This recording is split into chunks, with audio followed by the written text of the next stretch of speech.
Apocalipse 21. E vi um novo céu e uma nova terra, porque já se foram o primeiro céu e a primeira terra, e o mar já não existe. E vi a santa cidade, a nova Jerusalém, que descia do céu da parte de Deus, adereçada como uma noiva ataviada para o seu noivo. E ouvi uma grande voz, vinda do trono, que dizia: Eis que o tabernáculo de Deus está com os homens, pois com eles habitará, e eles serão seu povo, e Deus mesmo estará com eles. Ele enxugará de seus olhos toda lágrima, e não haverá mais morte, nem haverá mais pranto, nem lamento, nem dor, porque já as primeiras coisas são passadas. E o que estava sentado sobre o trono disse: Eis que faço novas todas as coisas. E acrescentou: Escreve, porque estas palavras são fiéis e verdadeiras. Disse-me ainda: Está cumprido. Eu sou o Alfa e o Ômega, o princípio e o fim. A quem tiver sede, de graça lhe darei a beber, da fonte da água da vida.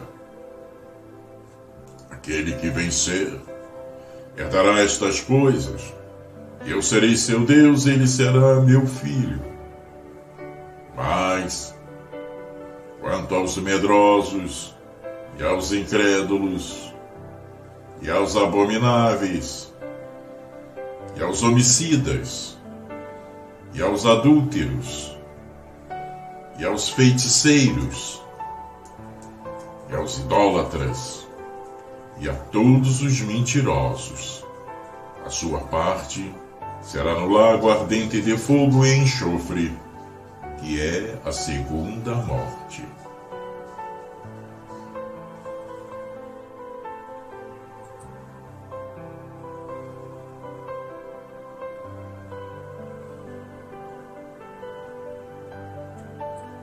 E veio um dos 7 anjos, que tinham as 7 taças cheias das 7 últimas pragas, e falou comigo, dizendo: Vem, mostrar-te-ei a noiva, a esposa do Cordeiro.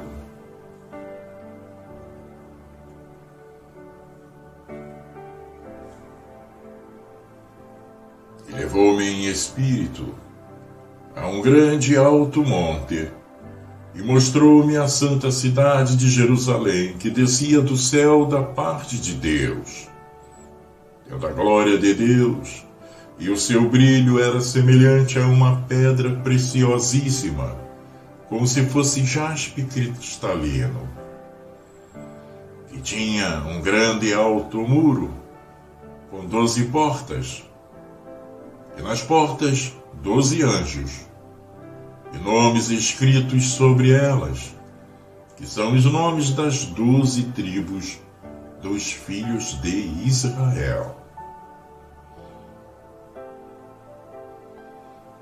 Ao oriente havia 3 portas, ao norte 3 portas, ao sul 3 portas, e ao ocidente 3 portas.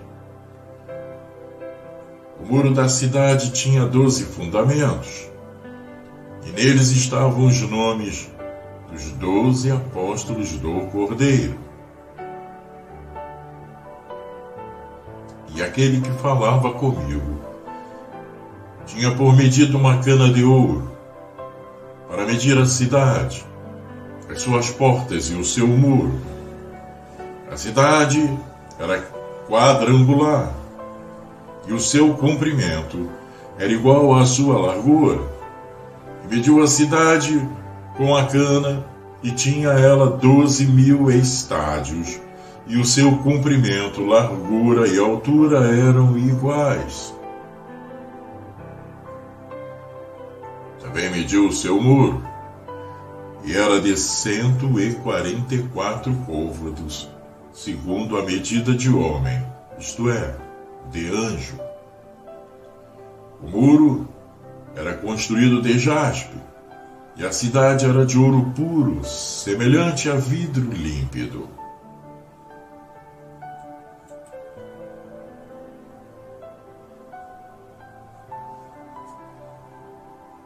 Os fundamentos do muro da cidade estavam adornados de toda espécie de pedras preciosas. O primeiro fundamento era de jaspe, o segundo de safira, o terceiro de calcedônia, o quarto de esmeralda, o quinto de sardônica, o sexto de sárdio, o sétimo de crisólito, o oitavo de berilo, o nono de topázio, o 10º de crisópraso, o 11º de jacinto, o 12º de ametista. As 12 portas eram 12 pérolas, cada uma das portas era de uma só pérola, e a praça da cidade era de ouro puro, transparente como vidro. Nela não vi santuário, porque o seu santuário é o Senhor Deus Todo-Poderoso e o Cordeiro. A cidade não necessita nem do sol nem da lua para que nela resplandeçam. Porém, a glória de Deus a tem alumiado, e o Cordeiro é a sua lâmpada. As nações andarão à sua luz, e os reis da terra darão para ela a sua glória. As suas portas não se fecharão, de dia e noite, ali não haverá. E a ela trarão a glória e a honra das nações, e não entrará nela coisa alguma impura, nem o que pratica abominação ou mentira, mas somente os que estão inscritos no livro da vida do Cordeiro.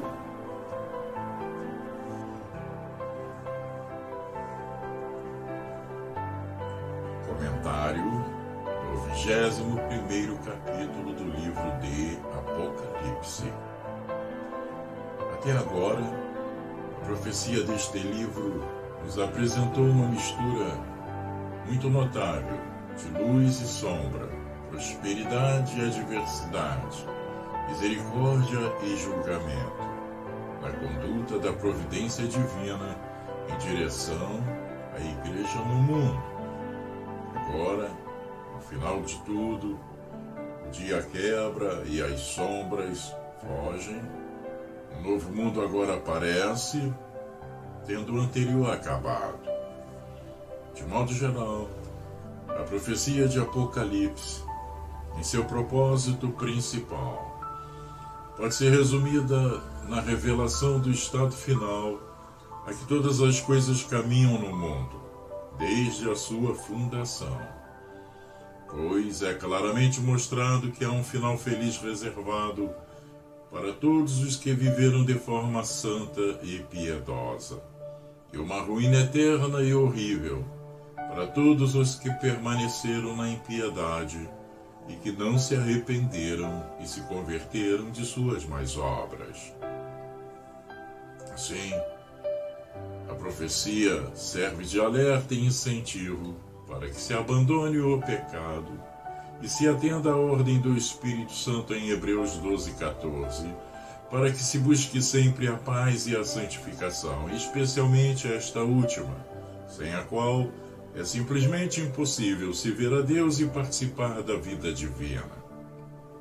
Assim, nós vemos neste penúltimo capítulo de Apocalipse uma introdução à visão da Nova Jerusalém nos versos 1 a 9 e a própria visão nos versos 10 a 27. A Nova Jerusalém. Temos nos versos 1 a 8 um relato mais geral da felicidade da Igreja de Deus no estado futuro, pelo qual parece mais seguro entender o estado celestial. Um novo mundo agora se abre à nossa visão. Eu vi um novo céu e uma nova terra, isto é, um novo universo, pois supomos que o mundo seja feito do céu e da terra. Pela nova terra, podemos entender um novo estado para os corpos dos homens, bem como um céu para suas almas. Este mundo não é agora recém-criado, mas recém-aberto e preenchido com todos aqueles que eram seus herdeiros. O novo céu e a nova terra não serão então distintos. A própria terra dos santos, seus corpos glorificados, será agora espiritual e celestial e adequada para aquelas mansões puras e brilhantes. Para abrir caminho para o início deste novo mundo, o velho mundo, com todos os seus problemas e comoções, faleceu. Neste novo mundo, o apóstolo viu a cidade santa, a Nova Jerusalém, descendo do céu, não localmente, mas quanto ao seu original. Essa Nova Jerusalém é a Igreja de Deus em seu novo e perfeito estado, preparada como uma noiva adornada para seu marido, embelezada com toda a perfeição de sabedoria e santidade, encontra-se para a plena fruição do Senhor Jesus Cristo em glória. A presença abençoada de Deus com seu povo é aqui proclamada e admirada. Ouvi uma grande voz do céu dizendo: Eis o tabernáculo de Deus, e ele está com os homens. Observe, a presença de Deus com sua igreja é a glória da igreja. A presença de Deus com seu povo no céu não será interrompida como na terra, mas ele habitará com eles continuamente. A aliança, o interesse e a relação que existe agora entre Deus e seu povo serão preenchidos e aperfeiçoados no céu. Eles serão seu povo, suas almas serão assimiladas por ele, preenchidas com todo o amor, honra e deleite em Deus que sua relação com ele exige. Isso constituirá sua perfeita santidade. Ele será o seu Deus. O próprio Deus será o Deus deles, sua presença imediata com eles, seu amor plenamente manifestado a eles e sua glória posta sobre eles. Serão a felicidade perfeita deles. Então, ele responderá plenamente ao caráter da relação de sua parte, como farão da parte deles.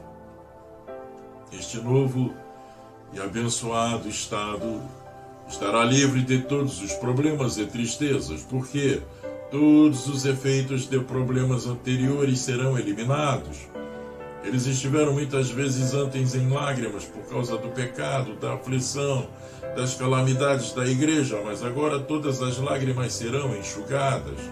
Nenhum sinal, nenhuma lembrança de mágoas anteriores permanecerá, além de tornar sua felicidade presente ainda maior.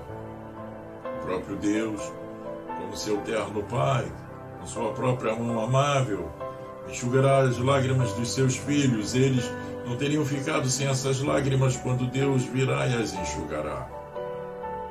Todas as causas da tristeza futura serão removidas para sempre. Não haverá morte nem dor, e, portanto, sem tristeza nem choro, essas coisas, incidentes, naquele estado em que estavam antes, mas agora todas as coisas anteriores já passaram. Importa que todos os crentes entrem em seu estado de glória eterna através de muitas tribulações neste mundo, pela coparticipação deles nos sofrimentos de Cristo, pois importa que em tudo sejam identificados ao seu Senhor, quer no que se refere aos seus sofrimentos, quer no que se refere à sua glória.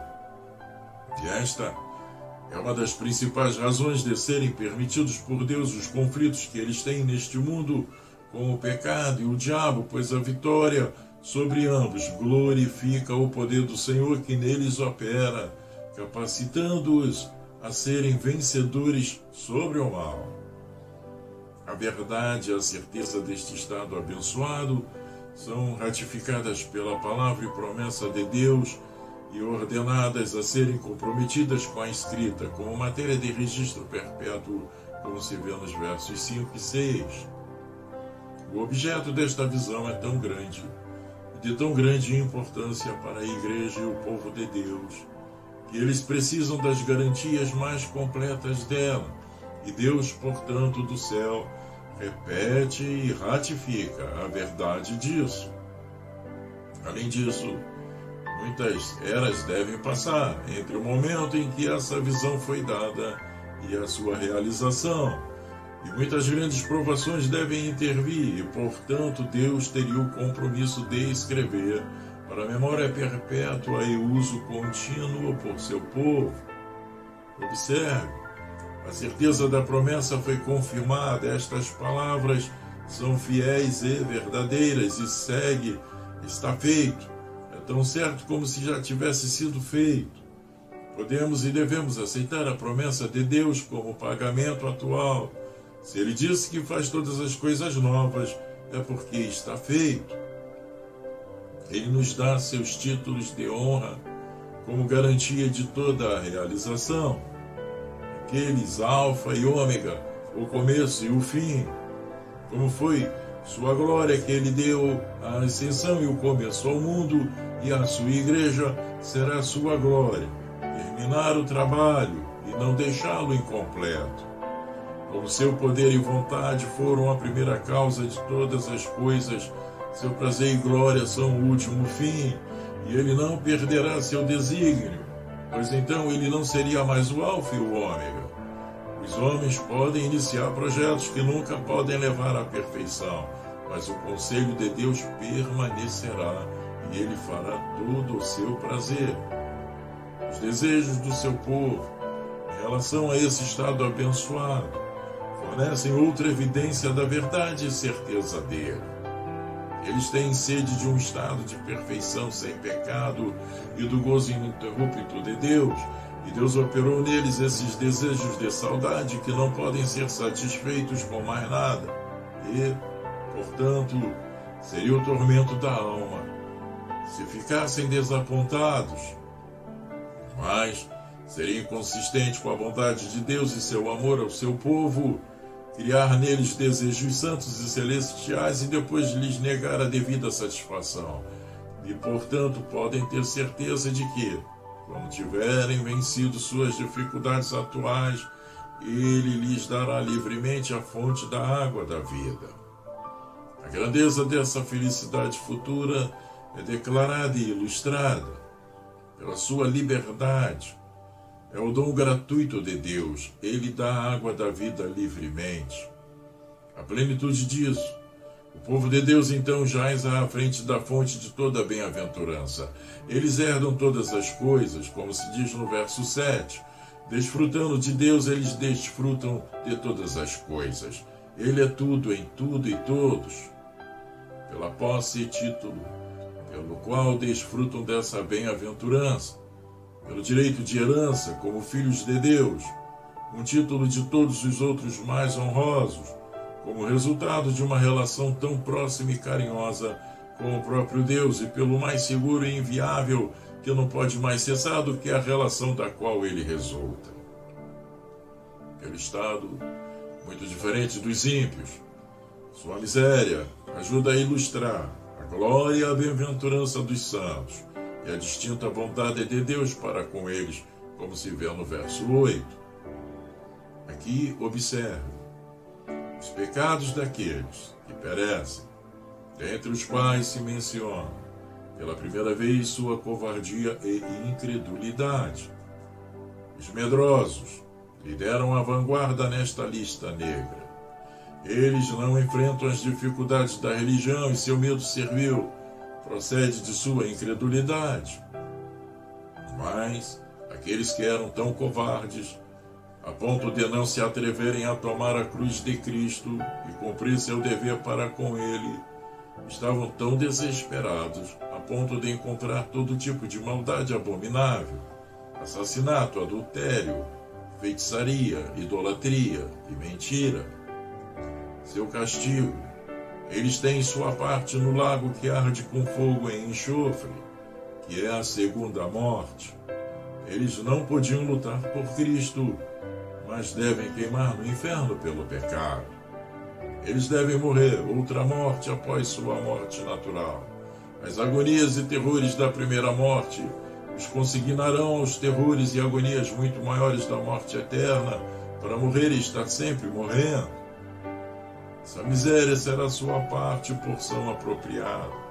O que eles mereceram justamente, o que de fato escolheram e o que se prepararam para seus pecados.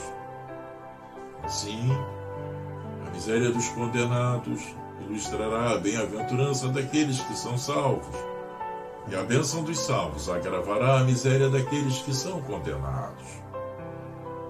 A glória da Nova Jerusalém. Já consideramos na introdução a visão da Nova Jerusalém em uma ideia mais geral do estado celestial. Agora chegamos à própria visão, onde observamos a pessoa que abriu a visão ao apóstolo, um dos 7 anjos, que tinha as 7 taças cheias das 7 últimas pragas. Deus tem uma variedade de trabalho e emprego para seus santos anjos. Às vezes eles devem tocar a trombeta da divina providência e dar um aviso justo a um mundo descuidado.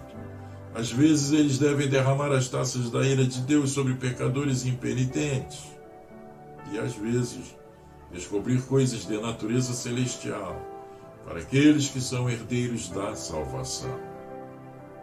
Eles executam prontamente todas as comissões que recebem de Deus, e quando este mundo terminar, os anjos serão empregados pelo grande Deus em uma obra agradável e apropriada por toda a eternidade. O lugar de onde o apóstolo teve essa visão e perspectiva gloriosas. Ele foi levado em êxtase para uma montanha alta. Em tais situações, os homens geralmente têm visões mais distintas das cidades adjacentes. Aqueles que têm uma visão clara do céu devem chegar o mais próximo possível do céu, ao monte da visão, ao monte da meditação e da fé, de onde, como no alto monte de Pisga, poderão contemplar a boa terra da Canaã celestial. O objetivo da visão, a noiva, a esposa do Cordeiro.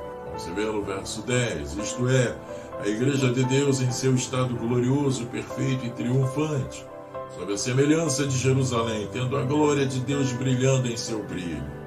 A noiva, comovente pela beleza que ela lhe oferece, a esposa gloriosa em sua relação com Cristo, em sua imagem, agora aperfeiçoada nela e em seu favor brilhando sobre ela.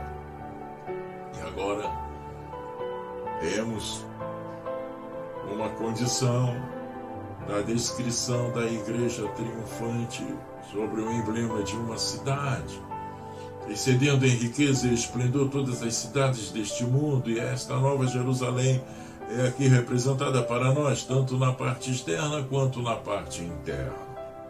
A parte externa da cidade, o muro e os portões, o muro para a segurança e os portões para a entrada, o muro de segurança. O céu é um estado seguro. Aqueles que estão ali são cercados por um muro que os separa e os protege de todos os males e inimigos. Agora aqui, na descrição do muro, observamos a altura dele, que segundo nos é dito é muito alto, cerca de 70 metros, suficiente para ornamento e segurança. A estrutura era como jaspe, um muro todo construído com as pedras mais preciosas para firmeza e brilho. Esta cidade tem um muro que é inexpugnável e precioso. A forma era muito regular e uniforme, tinha 4 quadrados. O comprimento era tão grande quanto a largura. Na Nova Jerusalém todos serão iguais em pureza e perfeição. Haverá uma uniformidade absoluta na igreja triunfante, algo desejável e desejado na terra, mas que não será esperado até que cheguemos ao céu. A medida do muro, 12.000 pés de cada lado, que são 48.000 pés, que corresponde a cerca de 2.000 quilômetros. Aqui há espaço suficiente para todo o povo de Deus, com muitas mansões na casa de seu Pai. o fundamento do muro, pois o céu é uma cidade que tem seus fundamentos. A promessa e o poder de Deus e a compra de Cristo são os fortes alicerces da segurança e felicidade da igreja.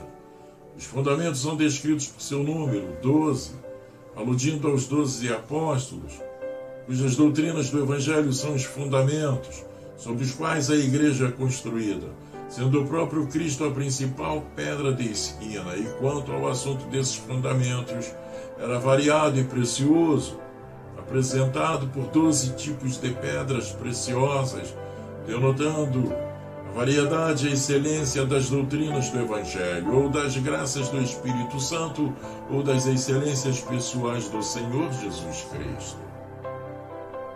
Os portões de entrada. O céu não é inacessível. Existe um caminho aberto para o mais santo de todos. Existe uma entrada gratuita para todos aqueles que são santificados. Eles não se verão excluídos.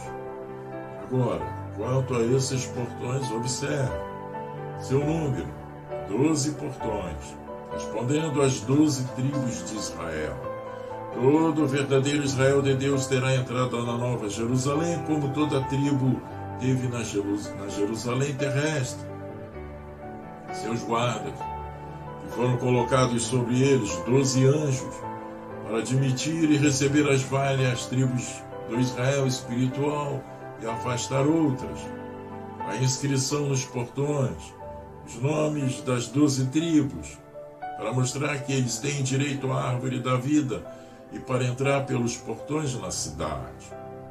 A situação dos portões, como a cidade tinha 4 lados iguais, respondendo aos 4 cantos do mundo, leste, oeste, norte e sul, então de cada lado havia 3 portões, significando que de todos os cantos da terra haverá alguns que conseguirão seguro para o céu e serão recebidos lá, e que haverá uma entrada livre de uma parte do mundo como de outra, pois em Cristo não há judeu nem grego, bárbaro ou cita.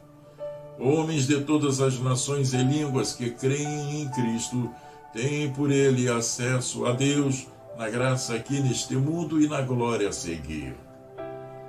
Os materiais desses portões eram todos de pérolas e ainda com grande variedade.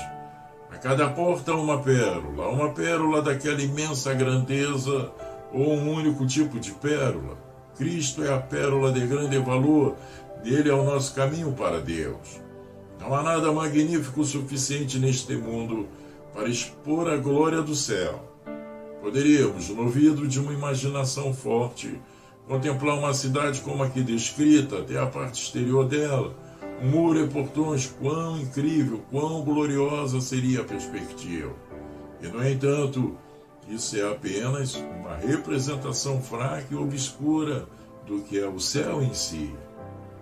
A parte interior da Nova Jerusalém é descrita nos versos 22 a 27. Vimos seu forte muro, portões imponentes e guardas gloriosos. Agora devemos ser guiados pelos portões até a própria cidade. E a primeira coisa que observamos lá são as ruas da cidade, que são de ouro puro, como vidro transparente. Os santos do céu pisam em ouro. A Nova Jerusalém tem suas várias ruas.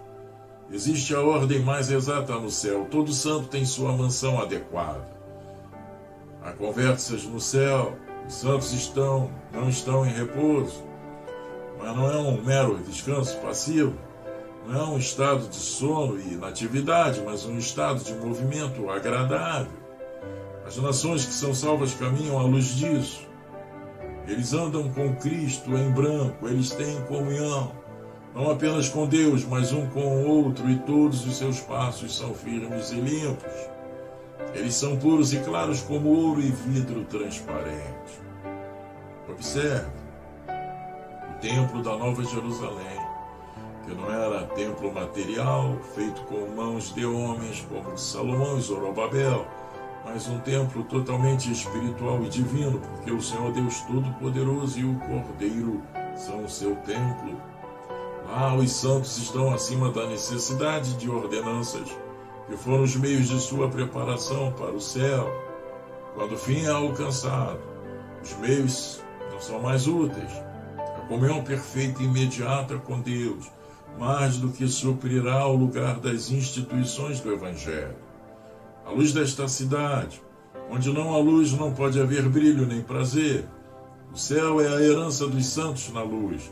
Mas o que é essa luz? Não há sol nem lua brilhando lá. A luz é doce e é agradável contemplar o sol. Que mundo triste seria se não fosse a luz do sol. O que há no céu que supra a falta dele. Não há falta da luz do sol, pois a glória de Deus ilumina aquela cidade, e o Cordeiro é a sua luz. Deus em Cristo será uma fonte eterna de conhecimento e alegria para os santos no céu. E nesse caso, não precisamos acender velas ao meio-dia, porquanto o sol brilha em sua força. Os habitantes desta cidade, eles são descritos aqui de várias maneiras. Por seu número, nações inteiras de almas salvas, alguns de todas as nações e muitos de algumas nações, todas aquelas multidões que foram seladas na terra são salvas no céu. Por sua dignidade, alguns dos reis e príncipes da terra, grandes reis, Deus terá algumas de todas as fileiras e graus de homens para preencher as mansões celestiais, altas e baixas, e quando os maiores reis vierem ao céu, verão toda a sua antiga honra e glória tragadas nessa glória celestial que tanto se destaca. Sua contínua adesão e entrada nesta cidade, os portões nunca serão fechados, não à noite, e portanto não há necessidade de fechar os portões. Um ou outro está chegando a cada hora e momento, e aqueles que são santificados sempre encontram os portões abertos. Eles têm uma entrada abundante no reino. As acomodações desta cidade, toda a glória e honra das nações serão trazidas para ela. Tudo que é excelente e valioso neste mundo será apreciado de uma maneira mais refinada em um grau muito maior. Coroas mais brilhantes, uma substância melhor e mais duradoura, festas mais doces e satisfatórias, uma presença mais gloriosa, um senso mais verdadeiro de honra e postos de honra muito mais elevados, um temperamento mental mais glorioso e uma forma e um semblante mais glorioso do que nunca foram conhecidos neste mundo. A pureza sem mistura de todos os que pertencem à Nova Jerusalém é descrita no verso 27. Ali os santos não terão nada impuro neles. Eles serão limpos de tudo que for de natureza poluidora. Agora eles sentem uma triste mistura de corrupção com suas graças, o que os impede no serviço de Deus, interrompe sua comunhão com Ele e intercepta a luz do seu semblante, mas ao entrarem no Santo dos Santos, são lavados na pia do sangue de Cristo e apresentados ao Pai sem qualquer mancha. Ali, os santos não terão pessoas impuras admitidas entre eles. Na Jerusalém terrestre haverá uma comunhão mista, mesmo depois de todo o cuidado que puder ser tomado. Algumas raízes de amargura surgirão para perturbar e contaminar as sociedades cristãs, mas na Nova Jerusalém existe uma sociedade perfeitamente pura. Primeiro, livre dos que são abertamente profanos. Não há ninguém admitido no céu que faça abominações. Nas igrejas da terra, às vezes são feitas coisas abomináveis, ordenanças solenes profanadas e prostituídas. Há homens abertamente cruéis para fins mundanos, mas nenhuma dessas abominações pode ter lugar no céu. Em segundo lugar, livres de hipócritas, como mentirosos, que dizem que são judeus e não são, mas mentem. Estes irão se infiltrar nas igrejas de Cristo na terra e podem permanecer ocultos por muito tempo, talvez todos os seus dias, mas eles não podem se intrometer na Nova Jerusalém, que é totalmente reservada para aqueles que são chamados, escolhidos e fiéis, todos escritos não apenas no registro da igreja visível, mas no livro da vida do Cordeiro. Observe finalmente que não se diz aqui na profecia que haverá disputas por cargos ou ambições por obtenção das riquezas do céu, pois este sentimento egoísta e pecaminoso terá desaparecido lá, onde cada um ocupará o lugar que lhe foi reservado por Deus e que buscará a verdadeira riqueza espiritual continuamente no próprio Cristo, que é a fonte da vida, da força e da alegria de todos eles.